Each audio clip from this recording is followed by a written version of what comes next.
Welcome back to the channel. On today's video, we got tile Backsplash. This is a remodel where we installed new Ikea kitchen cabinets, laminate countertops, and here we're finishing it off with 4x16 white tiles, which we purchased from Home Depot. And this is a subway style backsplash with an offset pattern. So rather than use the existing window trim and just butt the tile up to it, we decided to take it all off and we're going to run the tile into the window.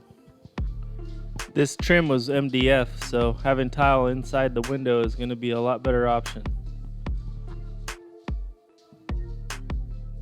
So now that we've got all the window trim out, we need a solid surface to apply the tile to, so we're just going to install some drywall. We're going to be running the tile all the way to the top of the cabinets in this area to give it a nice little featured wall effect.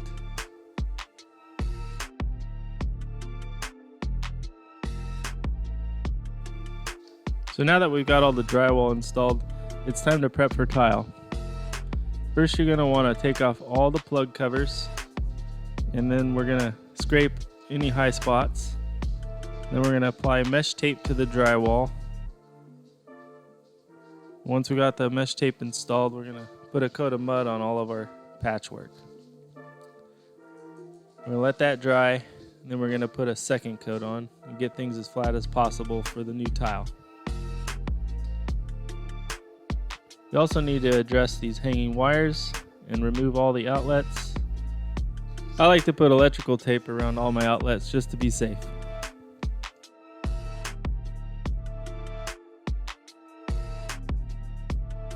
So now that we have all the drywall done, all the plugs and wires out of the way, we can start tiling. So before we start tiling, you want to find a center point on your wall, and then you're going to want to make a line and then work your way out from there. I like to use a 1/4 inch trowel for my backsplash tile, and then I just back butter the back of it here like this. So the first row is the most important whenever you're setting tile. You want to make sure it's as perfect as possible. And you can do that by setting a level line and making sure you get your tile set right to that line. And I do that with wedges and spacers, because not every countertop is perfect, but this one's pretty good. This is how I cut the tile. This is just a standard tile cutter from Home Depot.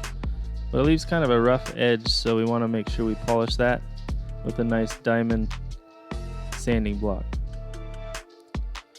That way when you're butting tile up into a finished surface, it looks nice and smooth. So in order to make cuts for tile around things, I just place the tile where it needs to go and mark out the area and cut it with my tile saw.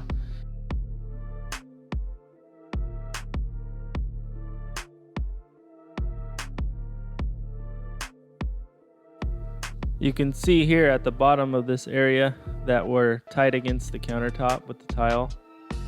And this is our high spot. This is where we set our level line off of. Right here with the windowsill, I need to add another layer of drywall to bring it up a little bit. So I'm just going to put 2 tiles here so I can keep going on this side of the counter. If I have a few different cuts in tile, I like to make one cut, make sure that's good before I make my other cuts. If you try and mark everything out all at the same tile and you take the time to cut it all out, if you made one mistake, you got to throw the whole thing away and start over. So it's best to make cuts slowly and make sure they're all perfect. So right here, my wall wasn't completely level, so I just add a little bit of mortar to try and bring the tile flush with the other one. But I didn't really have that issue anywhere else on this job. We did a pretty good job of keeping everything flat, and these walls were pretty nice and straight. You want to make sure to leave plenty of room for your electrical outlet screws, but you also don't want to leave too big of gaps to where you put the cover back on, you're not going to be able to cover that.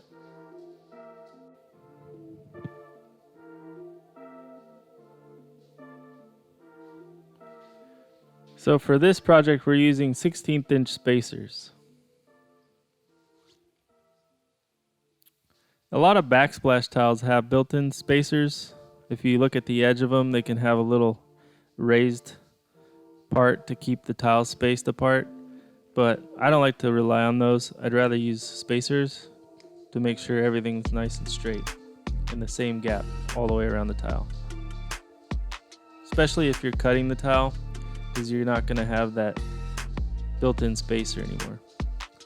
Another thing to note here is my center line on my wall was slightly off of the edge of that cabinet. So to avoid having a tiny little sliver, I just shifted it over a little bit and made sure it was similar to the other side of the window. To save yourself a lot of headache later, you want to take your time and plan everything out before you start laying tile. What I like to do is find my center point, make the mark, and just line everything out on the countertop and just kind of visualize where all my cuts are going to be and make a slight adjustment here or there just to make sure everything is easy.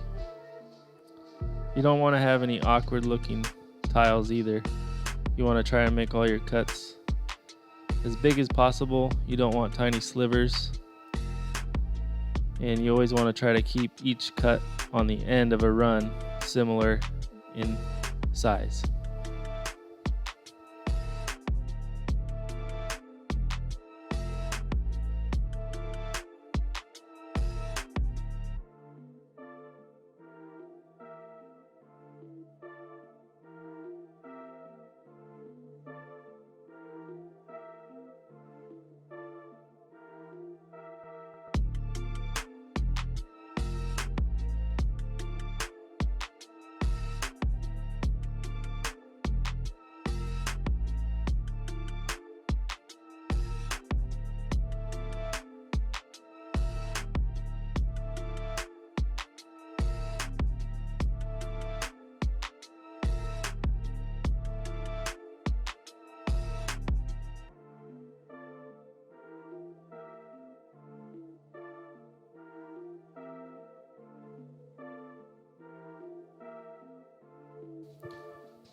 So I want to show you guys this first row because it is the most important part now that we're starting a new wall.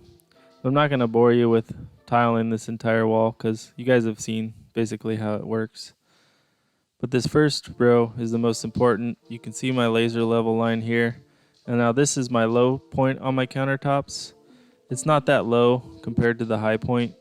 So we just went from the high point. We have a little bit bigger of a gap over here, but it's just a tile spacer.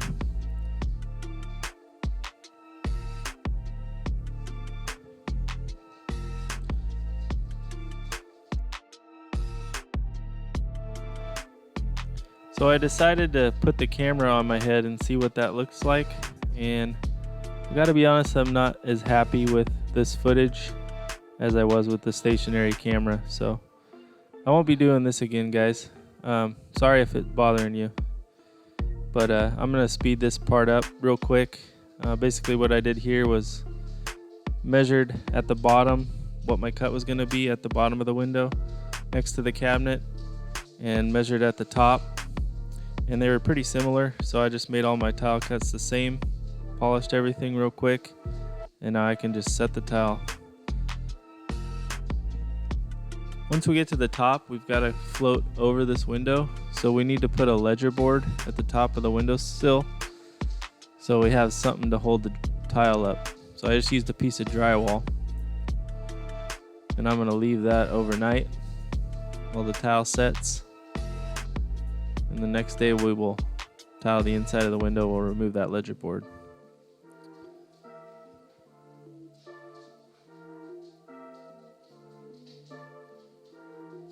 So this is my final row. We're going to finish off the outside of our tile with a Schluter 3/16 inch aluminum Schluter tile trim that you can get at Home Depot.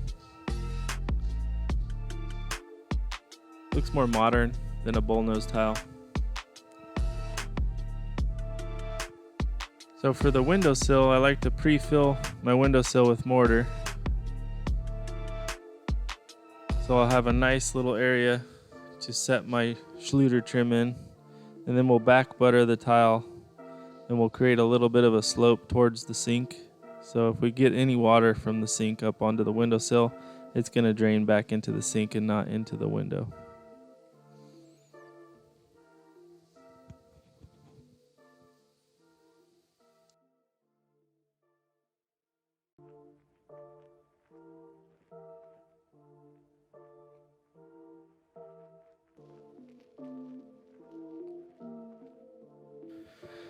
So you're going to want to make sure you line your pattern up. How you were setting it on the wall needs to flow into the windowsill, so you can keep that staggered pattern. And for the sides, I decided to run full length tiles vertically because I didn't want to have a bunch of little cuts like you see on the side next to the cabinet. I just thought it would be a little too busy, and this looks nicer to me. For the top of the window, you definitely want to pre-fill your windowsill with mortar, because when you do that, the mortar you put on the tile helps it stick and it fights against gravity. If you were to just put mortar on your tile and try and stick it up on a ceiling or a windowsill like this, it'd probably fall off. So if you put the mortar on first, back butter your tile, you'll be good to go. So now we're ready for grout, but before we can grout, we got to clean up all our tile grout lines, or our tile lines that we're going to be putting grout in. And this is the grout that we're going to be using. This is another product you can get at Home Depot. It's called Simple Grout.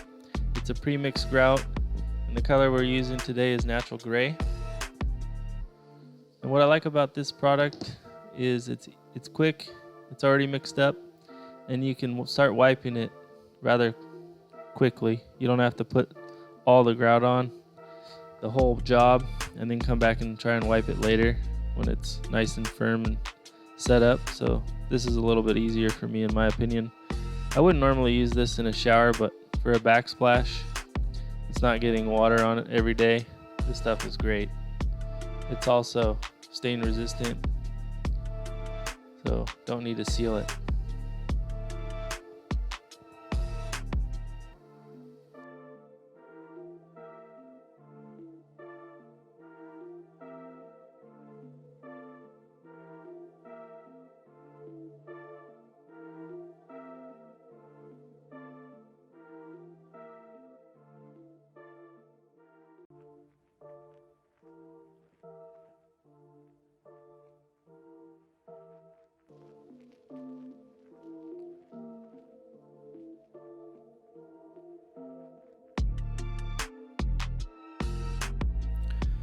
So once you've cleaned everything once, let it sit for a little while, and then we're going to do a final wipe.